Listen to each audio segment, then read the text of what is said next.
তাছাড়াও এই ভিডিওতে আমরা একটা প্রায় আসল গ্রামকে ওড়াতে চলেছি, রিয়েল ট্যাঙ্ক দিয়ে একটা $2.5 লাখ ল্যাম্বোকে শুট করতে চলেছি, আর এই স্টোরটাকে ক্রাশ করতে চলেছি পৃথিবীর সব থেকে বড় ডমিনো দিয়ে। এই প্রথমবার আমরা এতগুলো এক্সপেরিমেন্ট একসাথে করব, নিশ্চয়ই এটা আপনাদের ভালো লাগবে। তোমরা রেডি? রেডি।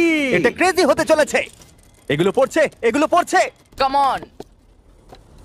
এই তো এগুলো কাজ করছে, সত্যি কাজ করছে। আমরা কি দৌড়বো এবার? ও তুমি আওয়াজটা পেলে? ও এটা পড়বে।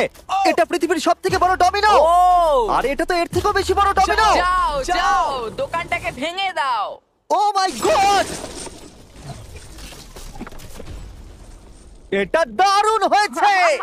এটা দেখলে দুর্দান্ত তোমরা এটা ছিল। কি খুবই হলো? কাছে ছিলাম। এরপরে আমরা এমন কিছু করতে চলেছি যার কাছে এটা কিছুই নয়। আমরা পৃথিবীর অন্যতম বড় বিস্ফোরণ ঘটাতে চলেছি। একটা রোলার কোস্টারকে তার ট্র্যাক থেকে সরিয়ে দেব এবং আরো অনেক কিছু। চলো পরের এক্সপেরিমেন্টে যাই। Yay! আজকে আমরা অনেকগুলো এক্সপেরিমেন্ট করতে চলেছি, আর এখন আমরা একটা গোটা গ্রামকে ওড়াতে চলেছি একটা ম্যাসিভ ক্রিপার এক্সপ্লোশন।